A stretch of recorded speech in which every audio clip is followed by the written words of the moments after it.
I'm a happily married man, and right now my wife and I aren't looking to have kids. Sometimes, however, my wife will watch her friends' kids for them. She is great with kids, and even though I don't feel I am, the kids seem to like me too. So much so that they like drawing us pictures. Naturally, we put them on the fridge like a good adult should. How long do I keep these pictures on the fridge? I have no emotional attachment to them, but I also don't want to hurt their feelings. Being parents yourselves, I figured you would have some insight into the matter. Help me, brothers. What's the statute of limitations on kids' drawings when you don't have kids? That's from Coloring Calamity in Colorado Springs. All right. Yeah, we can tackle this. Yeah.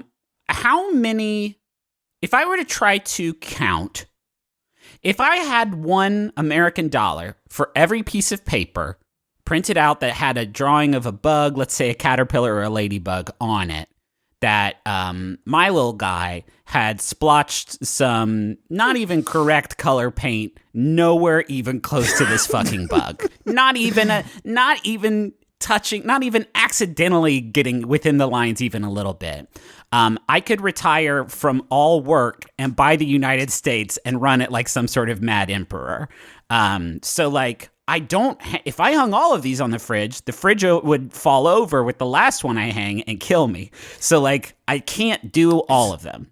It's Charlie just finished her first year of preschool, and so she brought home treasures almost every day.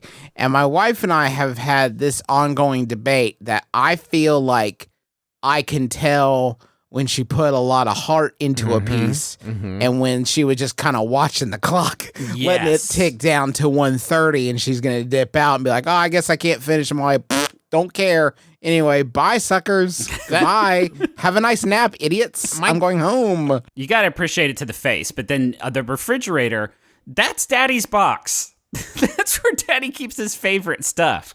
And if it's going to go up on Daddy's favorite box, like, you know, I want to know that the artist had intent. I want to know that my son didn't just sort of splorch some shit down while he was sort of absentmindedly just thinking about Pikachu, as he is wont to do constantly. because he's my wonderful boy. Here's the thing, question asker.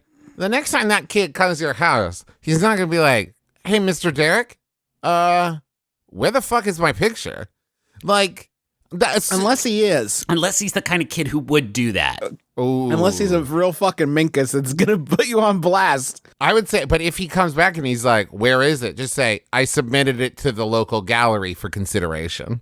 That's good. Oh, that's good. Right. No, well, it's not good, but it's something. It's something you can try. It's lying to a child. Yeah, I mean, that's what it is. Unless you did. I've kind of gotten pretty good at just throwing stuff away. Secretly, you know that one scene from Now You See Me where they're like passing the card all around? That shit is so cool. It's so fucking cool. That's me with like bad pictures of rainbows. Just like slipping it, like no one's looking. It's behind you. What's that over there? Trash. I have also gotten good at that with eating food off of my daughter's plate that she's not going to eat, but also refuses to let me eat. Oh my God, yeah, I am like the Harlem Globetrotters, just like taking a little chunk of meatloaf off Henry's plate and like twirling it around his head so he gets dizzy and he's like, wait, what? Where's it? It's gone. Okay, who cares? And I'm like, yeah, I care. I care about the delicious Trader Joe's meatloaf flavor I have now. Notorious food thieves, the Harlem Globetrotters. Yes. Do you guys want a Yahoo? Did we? I mean, I don't think. Here's what I've ended up doing, okay? Get a big Tupperware thing, just a gigantic, just the biggest one you can find, and then just keep throwing things into it. It's a debt that I'm building against my future self, but it's not my problem. But it's not. It's my future problem. It's not, because one time, like 4 or 5 years ago, our papa brought me a cardboard box full of my like first grade bullshit, and he said, "I thought you would want this." Okay, but he brought you a box of 3% of your first grade bullshit. I don't know. The box was full. What if you peeked then, though? There's no way to know. You think if I had gone through that and been like, oh, God, this is good. This is so much better than this shit I'm creating now. I like Travis's old shit. Yeah. I like Turkey Hand. It was a good turkey man. hand. Man, ever since Turkey Hand, it's all been so fucking downhill. Like, a lot of stuff was derivative of Turkey Hand. And these days, it's just like, at our live shows, Travis busts out Turkey Hand. And it's like, oh, God, man. Remember when Travis said, knock, knock? Dad said, who's there? And Travis said, knife. Mm-hmm. And Dad said, knife who? And Travis said, would you rather work nightly or knifely? A real joke that 3-year-old Travis told. That's all, and you've never done anything that good on this So show, good. Trav. I know. It's Listen. a really excellent, it subverts, it's an excellent joke that I'm still laughing about to this day. Yes. I memorized it verbatim. It's such an excellent joke. And do you remember when that car was going to hit me and you lifted it up from the back of the wheels of it like Hancock? When you were 5? I try not to do that anymore, though, just because of my back.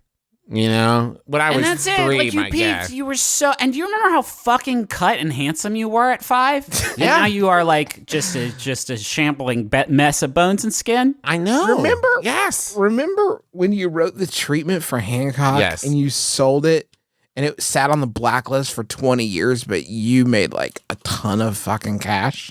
I remember that, and I also remember, and I don't know why they didn't credit it as based off a true story, like it originally said on the manuscript when I wrote it, of like, this is my life.